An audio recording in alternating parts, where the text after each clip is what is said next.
Και από τα στούντιο του Business Monitor μεταφερόμαστε στην Κυψέλη, στα γραφεία της A&M Architects. Ένα γραφείο με 43 χρόνια πορεία στο χώρο, με πολύ μεγάλες συνεργασίες. Και εδώ μας περιμένει η Μαρίκα Μαυρολέων, Business Development Director της εταιρείας. Πάμε να τη γνωρίσουμε.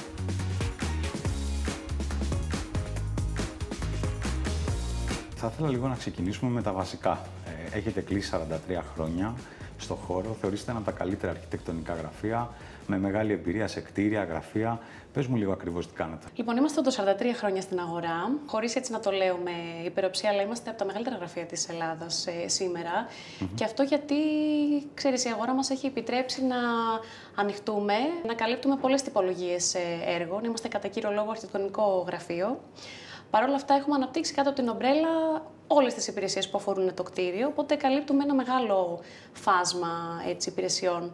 Και ίσως είναι και αυτό που μας κάνει ξεχωριστούς στον χώρο, ότι πραγματικά ένας πελάτης θα έρθει και μπορεί να έχει μία ομάδα συγκεντρωμένη που θα καλύψει όλα τα χαρακτηριστικά από την αρχή μέχρι την παράδοση ενός έργου με το κλειδί στο χέρι που λέμε. From A to Z που λέμε δηλαδή. Ακριβώς. Μαρίκα, η εταιρεία έχει τρέξει και σημαντικές συνεργασίες με μεγάλες εταιρείες που καλύπτουμε τη δραστηριότητά τους και εδώ στο Fortune, όπως η Google, η Lambda, η Microsoft. Πώς έγινε αυτή η στροφή στο corporate και πώς είναι να συνεργάζεσαι με αυτές τις εταιρείες? Εντάξει, δεν ήταν τόσο στροφή, θα έλεγα είναι πιο μια φυσική εξέλιξη στον corporate κόσμο. Εμείς ξεκινήσαμε πριν 43 χρόνια με πιο retail, πιο commercial projects. Κάποια στιγμή εκεί που ήρθε η κρίση στραφήκαμε λίγο προς το εξωτερικό, οπότε αυτό είναι κιόλας αυτό που μας έσωσε. Και εκεί μάθαμε πραγματικά διαδικασίες, πώς να είμαστε οργανωμένοι. Υπήρχε βέβαια και η εμπειρία από την Αμερική, οπότε ξέρεις, όλο αυτό έφτιαξε μια οργανωμένη. Η εμπειρία από την Αμερική, πώς το εννοείς?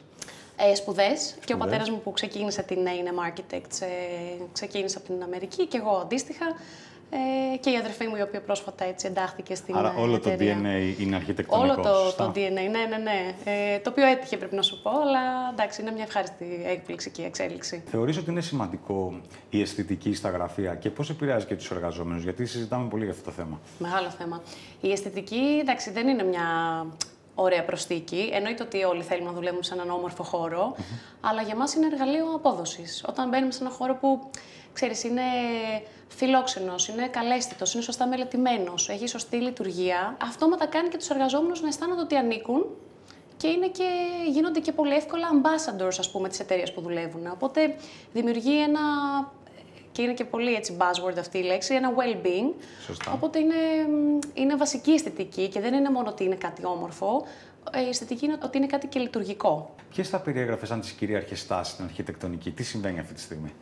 Το πρώτο που θα έλεγα είναι ευελιξία. Ναι. Και το είδαμε μετά τον COVID, ότι είναι απαραίτητη ευελιξία και να έχουμε και να δημιουργούμε δηλαδή χώρους που είναι ευπροσάρμοστοι, μπορούν από την μία να φιλοξενήσουν το τάδε σενάριο και από την άλλη να φιλοξενήσουν ένα τελείως διαφορετικό σενάριο. Άρα να μπορούν να αλλάζουν. Βέβαια. Και επειδή ξέρεις, στην Αθήνα έχουμε και πολλά αποθέματα κτηρίων υφιστάμενων που εντάξει, και λόγω βιωσιμότητας που είναι άλλη μια τάση στην αρχιτεκτονική. Θέλω να το συζητήσουμε μετά αυτό. Έχουμε έτσι πολλά να πούμε και γι' αυτό.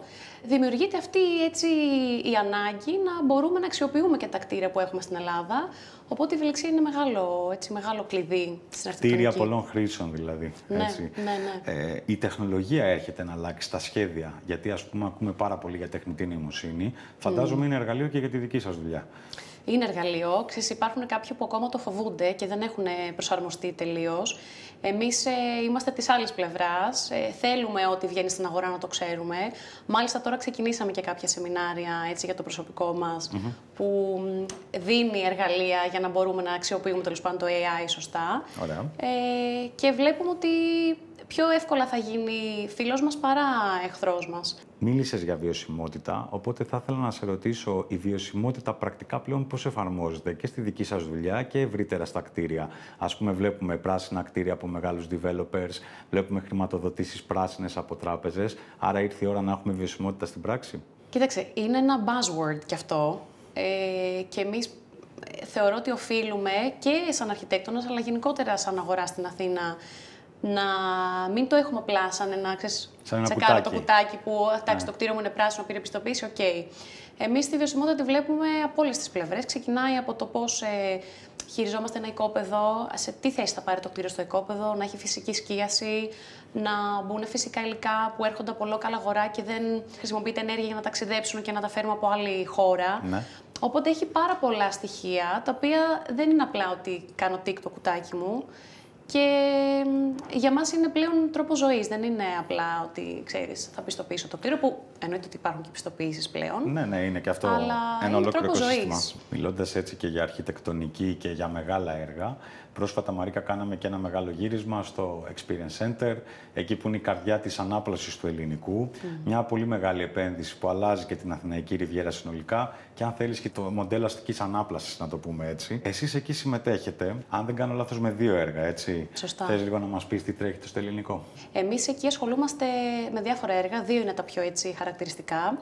Το ένα είναι το Commercial Hub, το Vouliagmenis Mall Complex, που θα είναι το μεγαλύτερο εμπορικό κέντρο στην Ελλάδα. Νομίζω ότι και στην Ευρώπη έχουν κάποια χαρακτηριστικά έτσι που φτάνουν το μέγεθος, ας πούμε, και δεν συγκρίνεται εύκολα. Αναφέρεσαι στο μεγάλο εμπορικό που θα γίνει στο ελληνικό. Το μεγάλο εμπορικό, το οποίο θα έχει κτίρια μεικτής χρήσης, θα έχει κτίρια γραφείων, θα έχει κάποια ξενοδοχειακά, θα έχει ένα open retail πάρκο. Και είναι γύρω στις 200.000 τετραγωνικά μέτρα. Μεγάλο έργο αυτό. Μεγάλο έργο. Εμείς εκεί συνεργαζόμαστε με την ομάδα της AEDAS. Είναι ένα international γραφείο που έχει βάση στην Αγγλία και στο Hong Kong. Ωραία. Και μαζί έτσι δουλεύουμε εμείς σαν local architects, γιατί πάντα κάθε ομάδα έτσι, από το εξωτερικό πρέπει να συνεργάζεται με μια local ομάδα για, ξέρεις, πολεοδομικούς λόγους και permitting, τέλος πάντων, διαδικασίες. Και είμαστε στη φάση τώρα της αδειοδότησης. Έχει ήδη ξεκινήσει η κατασκευή εν μέρη και το παρακολουθούμε και ανυπομονούμε να το δούμε. Νομίζω όλοι, γιατί είναι πολλά υποσχόμενο το έργο. Ναι. Και η δεύτερη προσπάθεια σας εκεί? Η δεύτερη προσπάθεια είναι στο Little Athens, που είμαστε lead designers για 2 από τα developments που γίνονται εκεί. Είναι κάποιες πολυκατοικίες. Εγώ βέβαια, ξέρεις, έχω δει τις μακέτες, να σου πω την αλήθεια. Το έχεις δει. Ναι. Εντάξει, είναι μια φανταστική περιοχή. Υπήρχε τρομερός ανταγωνισμός, δηλαδή εκεί έχουν μπει πραγματικά αξιόλογα γραφεία να σχεδιάσουν για το Little Athens και από την Ελλάδα και από το εξωτερικό. Οπότε και για μας, ξέρεις, η οργάνωση που είχαμε σαν εταιρεία μας βοήθησε να μπούμε έτσι στα σκαλιά της Λάμδα. Εκεί λοιπόν ολοκληρώνουμε 2 οικόπεδα. Το κάθε οικόπεδο έχει 5 με 6 πολυκατοικίες. Το ένα είναι υποκατασκευή, το άλλο εξελίσσεται και σύντομα θα βγει για διοδότηση.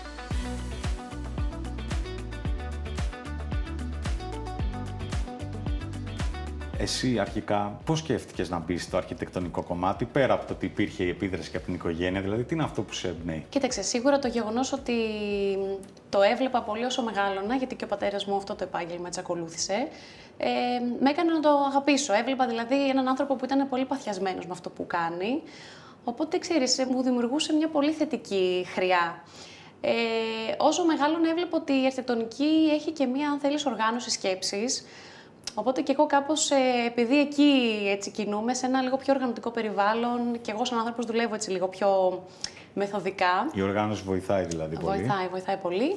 Και υπάρχει και φαντασία. Οπότε ξέρεις, αν έχεις φαντασία, η αρχιτεκτονική είναι ένα πολύ ωραίο επάγγελμα να ακολουθήσει κανείς, αλλά θέλει σίγουρα και την οργάνωση. Τα δύσκολα του επαγγέλματος ποια είναι?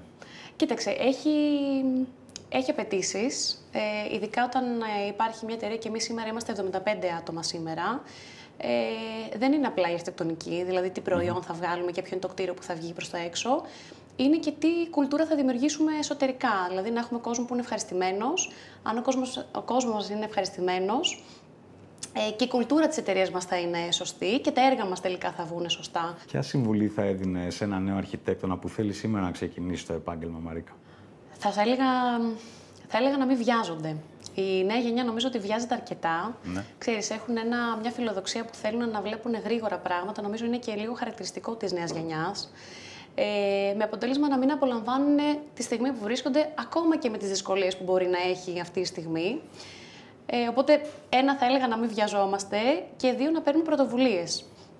Νομίζω ότι και για μας, σαν A&M, όταν έχουμε, ξέρεις, κόσμο, ειδικά νέο, που παίρνει πρωτοβουλία, που θα αναλάβει κάτι χωρίς να το έχει ζητήσει, είναι ένα χαρακτηριστικό που πραγματικά είναι πολύτιμο. Κλείνοντας έτσι, θα ήθελα λίγο να μου δώσει μια εικόνα και για αυτά που τρέχετε αυτή τη στιγμή, τα έργα που είναι στα σκαριά. Βρισκόμαστε στα μέσα του 2025.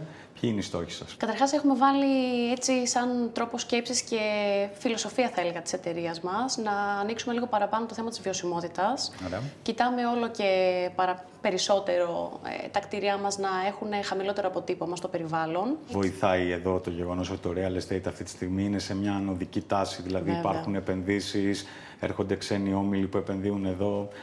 Πώς βλέπεις την αγορά κινήτων? Καταρχάς, είναι πάρα πολύ ευχάριστο που βλέπουμε τους πελάτες μας να καταλαβαίνουν τι σημαίνει βιωσιμότητα και να καταλαβαίνουν για ποιο λόγο θα επιλέξουμε, ας πούμε, αυτό το υλικό ή για ποιο λόγο έχουμε επιλέξει να κινηθούμε με αυτή την πορεία σε ένα συγκεκριμένο έργο. Οπότε αυτό και μόνο μας αφήνει και εμάς, αν θέσει, το πεδίο ελεύθερο να μπορούμε να προτείνουμε και άλλα εργαλεία και άλλες στρατηγικές για να μπορούμε να φτάσουμε σε ένα καλύτερο σημείο. Και σίγουρα η αγορά έχει ανοίξει. Πέρα από τις πιστοποιήσεις που είπαμε και πριν, πλέον οι ίδιοι οι developers, ας πούμε, έχουν στο μυαλό τους αυτή την φιλοσοφία. Τα χαρακτηριστικά. Βέβαια. Ωραία. Άρα υπάρχει πεδίο για πολλά περισσότερα. Μαρίκα, να σας ευχαριστήσω πάρα πολύ για τη φιλοξενία σήμερα εδώ. Να σε καλά, Τάσο. Εγώ ευχαριστώ.